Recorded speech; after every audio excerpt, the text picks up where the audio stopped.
말씀입니다. 많이 어색하네요. 아무것도 없어가지고. 하나님의 말씀은 사도행전 1장 6절에서 11절 말씀 보도록 하겠습니다. 사도행전 1장 6절에서 11절 말씀 변함없이 다 같이 자리에서 일어나서 저와 교독해서 읽도록 하겠습니다. 사도행전 1장 6절부터 11절 말씀입니다. 네, 한 절씩 교독하고 마지막 11절 같이 읽도록 하겠습니다. 제가 먼저 읽습니다. 그들이 모였을 때 예수께 여쭈어 이르되 주께서 이스라엘 나라를 회복하심이 이때이니까 하니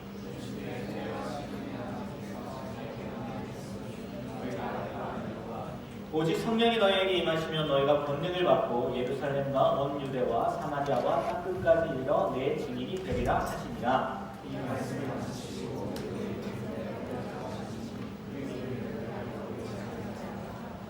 올라갔을 때 제자들이 자세히 하늘을 쳐다보고 있는데 흰옷 입은 두 사람이 그들 곁에 서서 이르되 갈릴리 사람들아 어찌하여 서서 하늘을 쳐다보느냐 너희 가운데서 하늘로 올려주신 이 예수는 하늘로 가심을 본 그대로 오시리라 하였느니라. 아멘. 네, 여러분 앉아주세요. 오늘이 무슨 주일이라고요? 네, 추수감사주일입니다. 추수감사주일. 추수감사주일이 어떤 날인지 아마 아실 거예요. 대충 아실 겁니다. 들어보신 분들도 계시고 1620년경이죠. 우리나라가 아니에요. 미국, 지금의 미국이죠. 옛날에는 아메리카 대륙이었고 지금도 아메리카이긴 하지만 영국 청교도들이 신앙의 자유를 찾아서 아메리카 땅 신대륙으로 옮겨간 거잖아요. 그리고 나서 거기에서 추수한 것을 감사하는 마음으로 하나님께 예배드리는 것, 그걸 시작이라고 이야기를 많이 하잖아요. 뭐 우리 기독교 절기상으로 본다면은 뭐 수장절 정도가 되겠죠. 하나님도 다 걷어들인 거에 대해서 감사하라고 말씀하셨으니까. 그런데 그 추수감사 주일이 당연히 우리나라는 그동안 기독교가 없었으니까 우리나라에 전해지면서 선교사님들을 통해서 그 추수감사주일이 전해졌겠죠. 그래서 우리도 추수감사주일을 드리는 거, 지키는 거. 아마 우리나라가 기독교 국가였다면 언제 추수감사주일일까요? 언제? 그죠? 추석일 것 같아요. 우리나라가 만약에 기독교 국가였다면 추석을 추수감사주일로 지키지 않았을까 그런 생각이 듭니다. 이 교회력으로 보면 우리는 지금 11월 첫째 주잖아요. 11월 첫째 주에 추수감사주일을 지내잖아요. 근데 교회력으로 보면 보통 11월 셋째 주입니다. 우리나라로 11월 셋째 주 생각해 보세요. 지금 뭘 바라보고 있습니까? 겨울 바라보고 있어요. 근데 추수감사주일 이미 다 추수할 것 다 추수하고 다 떨어져 버렸는데 감도만 그때는 안 남아있을걸요? 다 떨어졌는데 추수감사주일로 지내는 거죠. 그래서 어쩌면 우리 교회는 너무 늦으니까 11월 첫 주로 지내지 않을까. 저 물어보진 않았는데 아마 11월 첫째 주로 추수감사주일을 지내지 않을까 그런 생각이 들긴 합니다. 그런데 여러분 생각해보세요. 우리가 11월 첫째 주에 추수감사주일을 지낸다고 해서 다른 교회에서나 아니면 여러분들의 친구들 가운데 교회력을 정확하게 지키는 사람들은 11월 셋째 주에 추수감사주일을 지내겠죠. 야, 근데 너희들은 왜 11월 첫째 주에 추수감사주일을 지내? 니네 꽤 이상한 거 아니야? 이런 얘기 혹시 들어보신 분 있나요? 아마 거의 없을 거예요. 거의 없을 겁니다. 예전에 저희 모교, 좀 다른 얘기입니다. 원고에도 없는데 다른 얘기를 하게 되네요. 저의 모교에서 주일 저녁 예배를 없앴어요. 주일 저녁은 가족들과 함께 보내세요 라고 하고서 주일 예배는, 그러니까 저녁 예배죠. 낮 예배가 아니라 가족들과 함께 즐거운 시간, 그때밖에 가족들과 만날 시간이 없으니까 이렇게 보내라고 해서 저녁 예배를 없앴어요. 조금 지난 다음에 그 교회가, 우리 교회죠? 모교회가 이단이라고 소문이 났습니다. 야, 저 교회는 저녁 예배가 없대. 우리 교회도 지금 저녁 예배 없는데. 그때로 따지면 이단이죠. 잠깐 딴 얘기인데, 추수감사주일을 첫째 주에 지낸다고 하거나 교회력에 맞추지 않는다고 해서 별 얘기를 듣지 않아요. 이유는 뭘까요? 왜? 하나님을 만든 거 아니니까 이렇게 생각할 수도 있겠지만 우리가 추수감사주일을 보내는 초점에서 벗어나지 않잖아요. 그렇지 않습니까? 우리가 추수감사주일이라고 하면서 딴짓을 하는 건 아니잖아요. 그 의미 그대로 한 해 동안 우리에게 베풀어 주신 은혜에 감사하면서 그 예배를 드리는 거잖아요. 그러니까 그 초점에 벗어나지 않으니까 다른 교회가 뭐 교력을 지키지 않는다고 해서 뭐라고 하지 않죠. 이단이라는 얘기 들어보셨습니까? 추수감사절을 11월 첫째 주에 드린다고 해서 저는 지금까지 못 들어봤어요. 못 들어봤어요. 초점에서 벗어나지 않으니까 큰 얘기가 없다는 거죠. 오늘 말씀을 한번 보세요. 오늘 말씀에서도요, 예수님께서 그런 비슷한 말씀을 하십니다. 7절 말씀 한번 다시 한번 읽어볼까요? 7절 말씀. 우리 한 목소리로 읽겠습니다. 큰 소리로 시작. 이르시되 너희가 알 바 아니요. 예수님 좀 카리스마 있으신 것 같아요. 너희 알 바 아니라는 거예요. 뭐가 알 바 아니랄까요? 지금 제자들이요, 예수님이 부활하셨지 않습니까? 부활하셨다고요. 그러니까 제자들 가운데 생각이 아마 이런 생각이 있었을 것 같아요. 그 전에 예수님을 따라다닐 때도 예수님이 야, 이 뭔가 놀라운 일을 행하실 거야. 그들의 생각으로 따진다면 정치적으로 뒤집어 엎는 거죠. 이 로마 제국으로부터, 로마의 압제로부터 벗어나게 하실 거야 라는 생각을 갖고 예수님을 따랐다고 수없이 얘기했습니다. 근데 예수님이 어떻게 했어요? 죽어버렸어요. 돌아가셨다고요. 십자가 못 박혀 돌아가셨다고요. 그래서 다 끝났어. 이제 끝이구나. 그래서 자기 고향에 가서 고기 잡기도 하고 다 내려놨단 말이에요. 그런데 무슨 일이 일어납니까? 예수님께서 부활하신 거예요. 다시 살아나셨다고요. 그리고 이때까지 예수님이 아무런 말씀을 안 하셨다고요. 내가 다시 올라갈 거야. 이 얘기를 안 하셨다고요. 그러니까 제자들 생각에 무슨 생각이 있었냐? 야, 정말 놀라운 일을 행하셨구나. 이제 죽음까지도 이기셨구나. 그러면 이것을 기점으로 이 나라 진짜 회복되겠구나. 우리나라 정말 회복되겠구나 라고 이야기를 하는 거예요. 물어봤다고 예수님한테. 제자들의 초점은, 제자들의 생각은 늘 그거였다고요.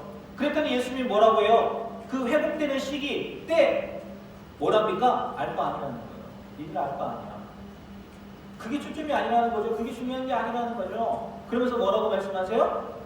너희는 내 증인이 되라 라고 예수님께서 말씀해 주셨다는 거죠. 제자들의 관심은, 제자들의 초점은 오로지 뭐에만 박혀 있었던 거예요? 나라의 회복. 솔직히 겉보기에 나라의 회복이죠. 그 뒤에 오는 꼼꼼으로였을 것 같아요. 제 생각에. 왜 예수님도 늘 얘기했습니까? 자리. 당연한 거 아니겠습니까? 여러분 정부가 바뀌어봐요. 네? 정부가 바뀌면 어떤 일이 일어나요? 정계에 있는 분들이 안 계셔가지고 도와줬던 사람들, 네? 그리고 함께했던 사람들 부르잖아요. 그리고 같이 일하잖아요. 이게 설기라는 거예요. 아마 제자들도 그랬을 것 같아요. 그렇잖아요? 나라가 바뀌면 예수님이 주권자가 되면 자기들도 한 자리 차지하지 않아요. 제자들의 관심은 초점은 늘 그거였다는 거예요. 근데 예수님이 뭐래요? 야, 그런 거 회복? 때와 기한? 너희들 아는 거 아니야. 너희는 뭐 하라고요? 내 증인이 되라고 예수님께서 말씀해 주셨다는 거예요. 그게 예수님의 초점이었다는 거예요. 예수님의 초점은 태어날 때부터, 그리고 과정도, 또 죽어서도, 죽은 다음에도 오로지 뭐였냐면 하나님의 뜻을 이루는 거였다고요. 하나님의 뜻을 이루는 거예요. 하나님이 내가 다시 오고 예수님 말씀대로 따진다면 그 나라를 회복하고, 그게 아니라고요. 하나님의 뜻을 이루는 거예요. 근데 제자들의 초점은 오로지 자리, 그런 것만 생각하고 있었다는 거예요. 여러분 서두에 제가 추수감사주일이라고 하면서 이야기하지 않은 부분이 있는데, 잠깐 다시 또 추수감사주일을 얘기하면, 추수감사, 감사잖아요. 감사하면 여러분 어떤 생각이 떠오르시나요? 감사.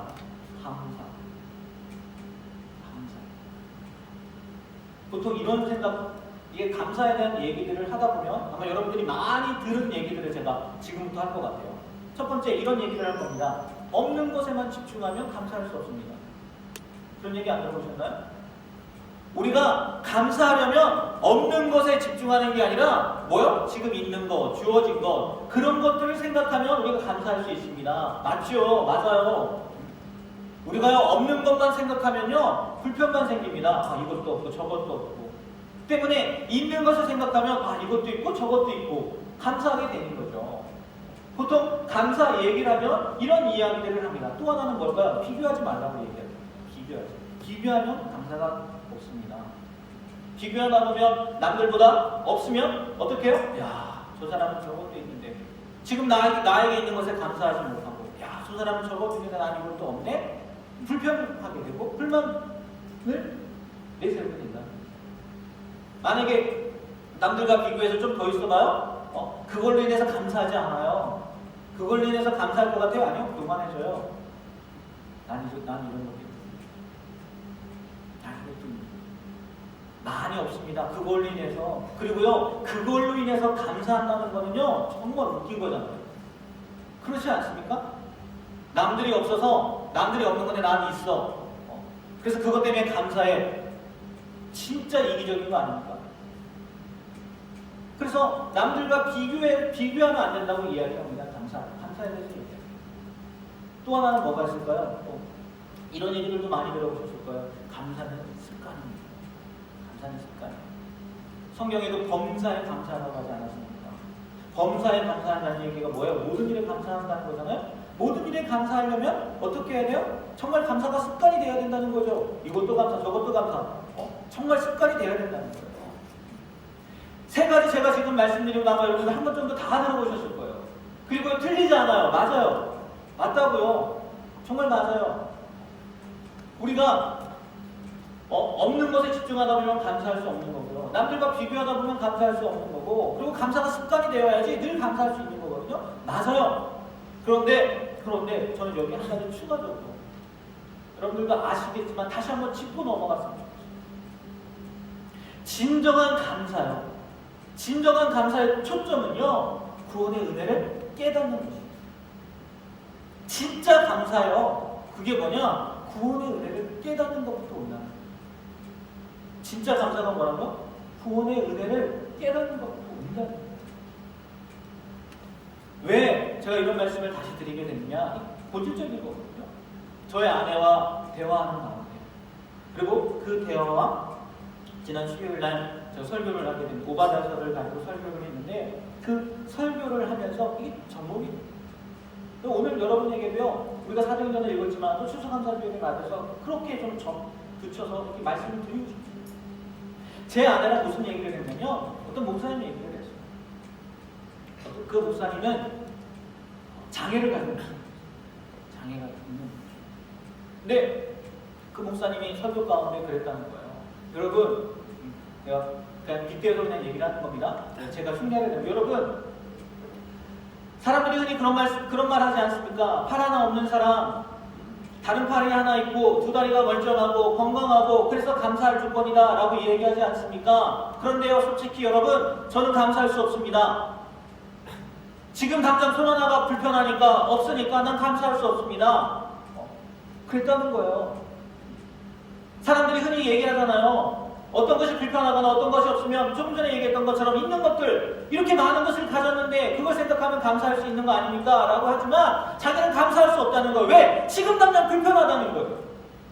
지금 당장 이것 때문에 너무 힘들다는 거예요. 근데 어떻게 감사할 수 있느냐는 거예요. 그런데 그럼에도 불구하고 자기가 감사할 수 있는 이유가 있는데, 그게 뭐냐면 나에게 생명을 주셨다는 거예요.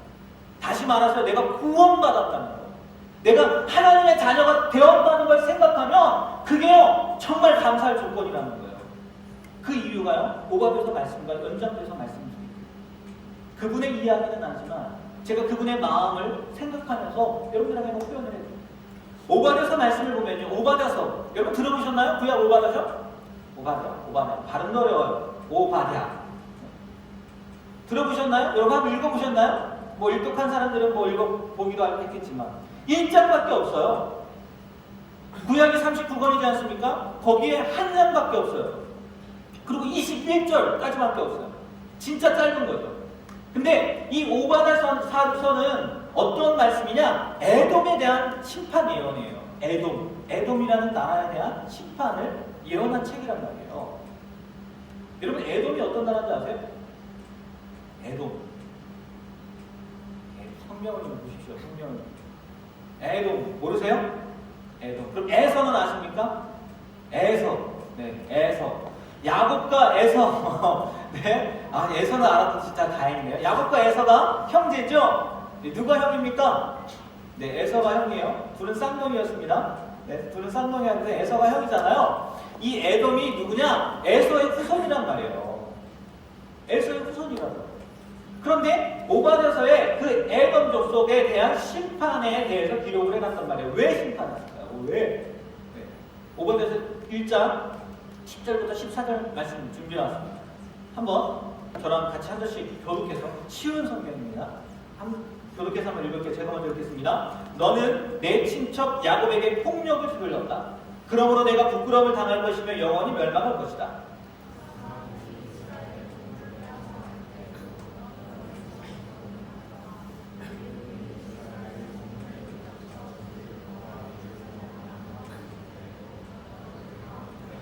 내 형제가 재앙당하는 것을 보고 비웃지 마라. 유다가 망하는 것을 보고 기뻐하지 마라. 유다 백성이 어려움에 빠진 것을 보고 우쭐대지 마라.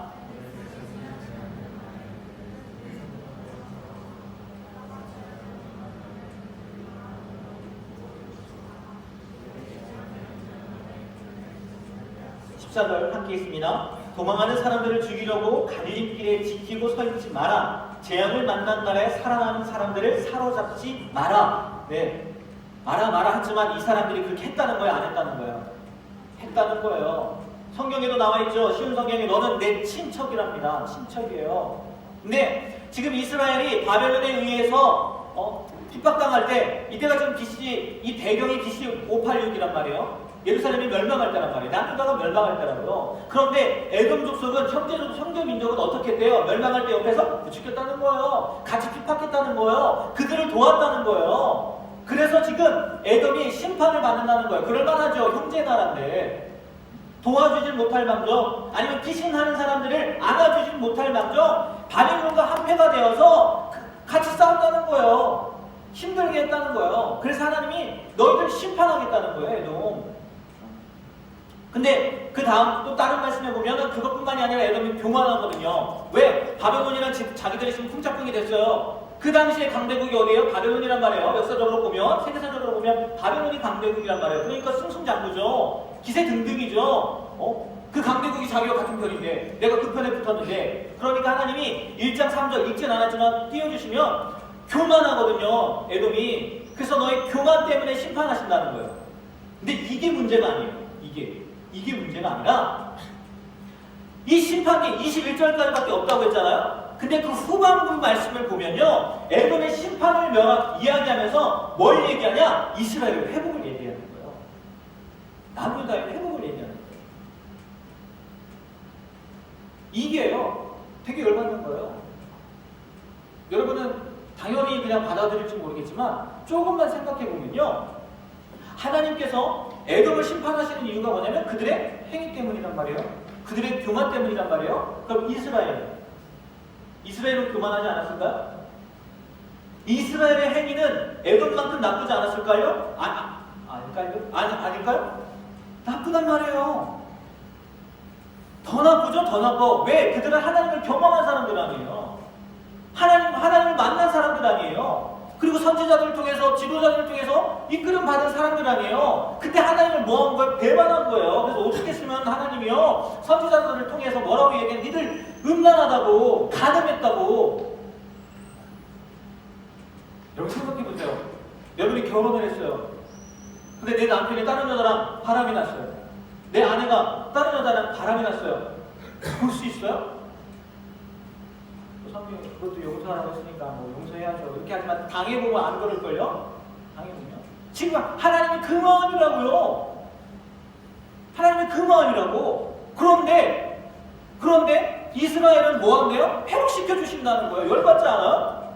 그러면 그 회복의 말씀이 어디에도 적용이 돼야 돼요? 에돔에게도 적용돼야 되는 거 아니에요? 다른 나라에도 적용돼야 되는 거 아니에요? 이유가 뭐예요? 이유가 뭐예요? 그들의 행위 때문은 절대 아니라니까요. 이스라엘의 행위 때문에 그들에게 회복을 약속하시는 게 아니라고요. 그럼 뭐냐는 거예요. 나쁘면 더 나쁜 짓을 더 많이 했는데 다른 나라는 회복에 대한 이야기들을 안 하시면서 왜 이스라엘에게는 회복의 말씀을 전해주셨다는 거예요.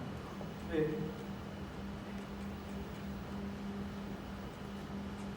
우리 그런 얘기하잖아요. 당신은 사랑받기 위해 태어난 사람.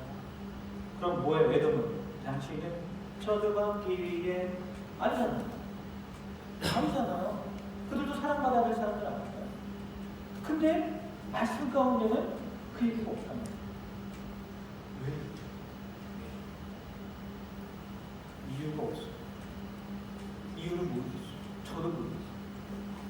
근데 다만 알 수 있는 거는요, 하나님께서요 에돔이 아니라 이스라엘 백성들에게 그런 은혜를 베푸셨다는 거예요.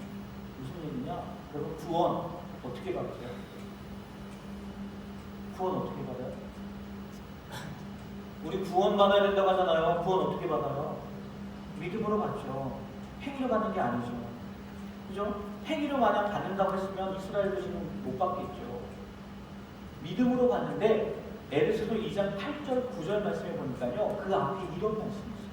다 같이 한번 읽어볼까요? 큰 목소리로 한번 읽어주시겠어요? 시작!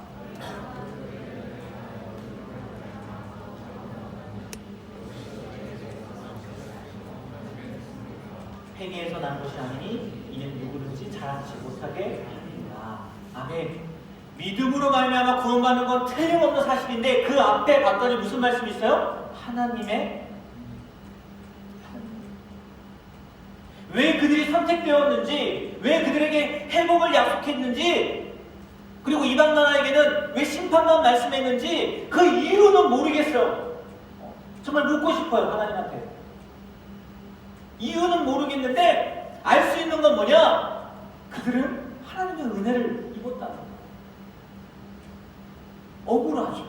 에돔의 입장에서 너무너무 다른 나라도 마찬가지로 억울하죠. 근데 모르겠는데 그들에게는요, 하나님이 뭘 주셨다고? 은혜를 베푸셨다는 거예요. 은혜를. 여러분이 한번 생각해 보시죠. 여러분의 행위로 따진다면 여러분 구원받을 만한 행위를 하셨습니까? 이 자리에 서 있는 저요, 제 행위로 따지면요, 구원이 뭡니까? 저 감옥 가 있어야 돼요. 감옥 가 있어야 돼요. 그런데요, 무엇으로 말미암아? 하나님의 은혜로 말미암아요, 구원을 받았다니까요. 그리고요, 이 부족한 사람을 하나님께서요, 목사로 세워주셨어요. 그 은혜 하나만 생각해도요, 내가 구원받았다는 그 은혜 하나만 생각해도요, 나는 진짜 죽음 마땅한 사람인데도 하나님이 은혜 베풀어서 내가 구원받았다는 거예요. 그러니까 팔이 있고 없고 누가 비교하고 안 하고, 네? 그리고 감사가 습관이 되건 안 되건 상관없이 그것만 생각하면 뭐 한다고요? 감사할 수밖에 없다는 거예요. 그 장애를 가진 목사님의 마음이 아마 이런 마음인 것 같아요. 이런 마음. 당장 팔이 없어서 불편합니다. 그래서 감사가 나오지 않아요. 근데 누구를 생각하면? 하나님을 생각하면, 내가 구원받았다는 걸 생각하면 그게 감사의 조건이라는 거예요. 그걸 감사할 수밖에 없다는 거예요. 왜요? 이유가 없거든. 내가 구원받을 이유가 없거든요. 구원해 주셨다. 구원해 주셨다. 그래서 없어도 다른 사람과 심지어 비교를 한다 할지라도, 감사가 습관이 되지 못한다 할지라도 감사할 수 있는 이유가. 여러분의 생각에는 어떤 것에 더 초점을 둬야 될 것 같아요? 여러분 다 필요하긴 합니다. 필요하지 않은 건 아니에요. 근데 하나님께서 진짜 바라시는 건 뭘까요?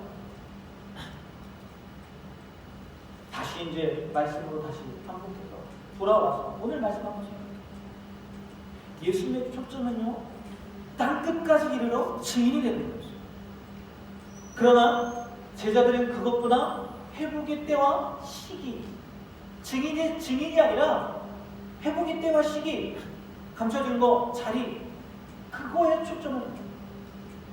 이렇게 초점이 다르다 보니까요, 예수님의 생각과는 전혀 다른 생각, 예수님의 생각과는 전혀 다른 말, 예수님의 생각과 전혀 다른 행동들을 하게 되었다는 거죠. 우리의 삶에 한번 적용해 보십시오. 그들의 삶이 아니라 우리의 삶에 한번 적용해 보세요. 당연히 증인이 되는 거, 다른 말로 전도하는 거, 하나님의 관심이고 초점입니다. 우리의 삶에서도 마찬가지죠. 그게 하나님 초점일 거란 말이에요. 근데 그건 잠깐 옆으로 제껴두고요. 우리가 다음 주 11월 11일이 새생명 축제로 하기로 했는데 지난주간 우리 임원들이 다 얘기하면서 12월 2일로 옮겼잖아요. 이제 들으실 겁니다. 12월 2일로 옮기셨어요. 다음 주가 아니에요. 12월 2일 날 새생명 축제입니다. 우리 청년부는 찬양 집회와 같이 이렇게 겸해서 할 거예요. 잠깐 옮겨둔 것처럼 그리고 이건 잠깐 옮겨두고요. 하나님의 초청은 잠깐 옮겨두고 여러분의 인생을 향한 하나님의 초점이라고 하면 좀 어려울 것 같아요. 계획. 뭐라고 생각하십니까? 여러분의 인생을 향한 하나님의 계획, 초점이 뭐라고 생각하세요? 좋은 직장에 취업하는 거, 좋은 대학에 가는 거, 좋은 배우자와 만나는 거, 승승장구하는 삶을 사는 거, 그런 것들일까요? 한번 깊게 한번 생각해보세요. 기회가 된다면요, 고성준 목사님의 책을 한번 읽어보셨으면 좋겠어요. 제가 PPT를 준비해 왔는데 두 책을 내셨어요. 첫 번째 책은 하나님의 데스티니, 하나님의 계획. 데스티니 우리 운명이라고 하잖아요. 근데 기독교적으로 하나님의 계획이라는 그게 첫 번째 책이고, 두 번째 책은 나의 데스티니, 나의 하나님의 계획 찾기라는 책인데 기회가 되면 한번 읽어보시길 바라요. 거기에 나와 있는 내용을 제가 지금부터 읽어드릴게요. 여러분의 인생을 향한 하나님의 초점, 하나님의 계획이고, 그 책 가운데요, 누구에 대한 얘기를 이 목사님이 얘기를 하냐면 아벨에 대한 이야기입니다. 아벨 여러분 아십니까? 아벨. 바벨은 알아요, 그죠? 바벨은 알아도 아벨은 처음 들어본 거예요? 네? 아벨 누구예요, 아벨? 예? 뭐라고요? 그죠? 가인과 아벨. 가인과 아벨은 누구의 자식인데요? 네? 그죠? 첫사람이라는 아담의 자식이잖아요. 근데 아벨이 어떻게 됩니까? 형한테 죽임당해요. 청년의 때. 우리말로 요절했습니다. 요절했어요. 그거에 대한 이야기. 아벨이 보여주는 인간의 존재적 데스티니는 하나님을 나타내는 것입니다. 데스티니에 대해서 많은 사람들이 묻는 것은 무엇을 선택해야 합니까? 대학원에 가야 합니까? 취직을 해야 합니까? 이 남자가 낫습니까? 저 남자가 낫습니까? 이런 것들에 몰두합니다. 물론 하나님께서 우리 인생을 구체적으로 인도하시는 것은 사실입니다. 그러나 하나님의 형상으로 지음받은 우리에게는 보다 존재적인 데스티니가 있습니다. 그것은 무엇을 성취하고 이루는 것이 아니고 그것은 하나님을 나타내는 것입니다. 나의 삶과 존재를 통해 하나님이 어떤 분이신지를 세상에 드러내는 것, 이것이 나와 당신의 궁극적인 데스티니입니다. 그런 의미에서 아벨의 삶을 보면 그는 분명 하나님을 나타내고 있습니다. 요절한 사람이에요. 형에게 죽임받은 사람. 히브리서는 아벨에 대해서 이렇게 이야기합니다. 히브리서 12장 24절 말씀입니다. 새 언약의 중보자이신 예수와 및 아벨의 피보다 더 나은 것을 말하는 뿐입니다. 예수님의 피와 아벨의 피를 대조하고 있다. 아벨과 그리스도가 닮았다는 거예요. 왜? 첫 번째, 아벨은 의인이었다. 예수님도 의인. 둘째, 아벨은 다른 사람의 죄로 인해 죽음을 당했고 예수님도 그러셨다. 가인의 죄로 인해서 죽음을 당합니다. 셋째, 가인의 죄 앞에서 아벨은 무기력해 맞아 죽었습니다. 예수님도 도살장에 끌려가는 어린 양처럼 무기력하셨다. 아벨과 예수님의 모습이 오버랩되지 않는가? 맞다. 우리는 이룬 것 없이 요절한 아벨의 인생을 보며 혼란스러워합니다. 사실 아벨은 웬만한 사람들보다 훨씬 더 충실하게 그의 데스티니를 이루었다. 하나님의 계획을 이루었다는 거예요. 그것은 예수 그리스도를 나타낸 것이다. 이제 이 말씀입니다. 이 이야기입니다. 지금부터 읽어드릴게요. 꼭 무언가를 성취해야만 하나님께 영광을 돌리는 것은 아닙니다. 때로는 나의 연약함을 통해 하나님을 세상에 나타낼 수도 있다. 아벨의 인생이 실패한 것처럼 보인다면 예수님도 실패자다. 그렇다면 나는 과연 무슨 성공을 위해 달려가고 있는 것이다. 짧은 인생이었지만 아벨은 하나님을 나타내는 존재적인 데스티니를 이루었다. 만약 우리가 하나님을 나타내는 이 존재적 데스티니가 아닌 다른 데스티니를 위해 달려가고 있다면 조심하라. 우리는 예수님의 성공과는 다른 성공을 추구하고 있는 것일지도 모른다. 인간의 본질적인 데스티니는 성공이나 성취가 아니라 그 인생을 통해 만들어지는 메시지. 인생을 통해 만들어지는 메시지. 어떤 일을 이룬다고 해서, 성취한다고 해서 우리의 존재가 드러나는 게 아니라요, 우리의 삶의 그 과정 가운데 나왔던 그 메시지를 통해서 하나님을 드러내는 거, 그게 우리의 존재적인 메시지다. 바꿔 생각하면 안 돼. 그러면서 광수 생각에 대한 예약을 하나 거기서 얘기하더라고요. 광수 생각 여러분 많이 들어보셨죠? 광수 생각 정말 옛날, 여러분은 모르시나요? 저의 청년 때였나요? 광수 생각에 가지고 얘기를 하는데, 거기에요 어떤 사람이 장례식장을 얘기를 합니다. 어떤 회사의 과장이요 사고로 죽은 거예요. 불의의 사고로 죽은 거예요. 그런데 장례식에 가면 조문으로 오잖아요. 아내가 있는데 조문 오는 사람이, 사원이 딱 그 사모님을 만나서 그렇게 얘기했다요. 과장님 바나나 우유를 참 좋아하죠. 항상 막 울었대요. 갔어요, 조문하고. 또 다른 사람이 오더니 과장님은 바나나 우유를 참 좋아하셨는데 또 울고 갔어요. 또 다른 사람이 왔어요. 과장님은 바나나 우유를 참 좋아하셨는데 하고 갔어요. 그리고 이야기가 끝나요. 뭡니까? 그의 삶을 통해서 보여준 메시지가 뭐예요? 하나님을 좋아하는 거예요. 하나님.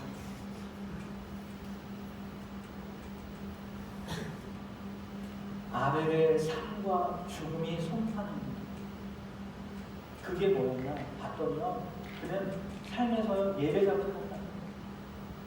하나님께서 성경에 보면 이런 얘기를 합니다. 아벨과 그의 제사를 받으셨다. 그의 제사만 받으신 게 아니라 아벨과 그의 제사를 받았다는 이야기예요. 아벨을 받았다는 얘기는 뭐겠습니까? 그의 삶을 받았다. 삶에서요 예배자고요. 또 죽어서는요 예수님과 비교가 될 정도예요. 하나님의 공의로우심을 보여준 사람이었다. 이것이요 아벨 인생의 메시지이자 아벨의 데스티니였다. 하나님의 계획이었다. 요주가 있습니다. 뭐가 나은 게 있어요? 보여줄 게 뭐가 있어요? 아니라는 거예요. 성취 그게 아니라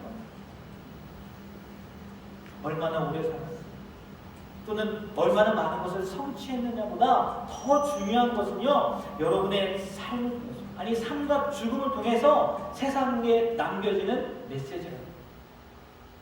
그게 여러분의 존재적 데스티니예요. 여러분 초점을 한번 생각해 보십시오. 여러분의 초점이 아니라 하나님의 초점. 하나님께서 여러분을 향한 계획, 그것을요 발견하셨습니다. 당연히 증인되는 겁니다. 너는 뭐 죽을 때까지 변함없는 거예요. 근데 어떻게 증인이 되시겠어요? 아니 어떤 증인이 되시겠어요? 어떤 증인? 오늘 사도행전 1장 1절에서 11절까지의 말씀, 그리고 추수감사주일을 맞이해서 제가 그 짬뽕에서 드린 이 말씀을 좀 깊게 생각해 보셨으면 좋겠어요. 첫 번째는 감사에 대해서 이야기했어요. 진짜 어떤 게 하나님이 원하시는 감사입니다. 두 번째는 우리의 계획, 하나님 우리에게 얘기한 하나님의 계획, 하나님의 초점이 어디에 있는지 발견하죠. 말씀을 드렸죠. 여러분의 삶 가운데 진정한 감사가 넘치는, 그리고 또 하나님의 계획을 이루는 삶을 이루시게 됩니다. 그래서 초점이 명확하게 하나님과 같아지는 그러한 삶을 살아가고 주님의 이름으로 부탁드립니다. 기도하겠습니다. 하나님, 오늘도 변함없이 주님 전화 예배하게 하시고 또 귀한 말씀 듣게 하신 것 너무나 감사합니다.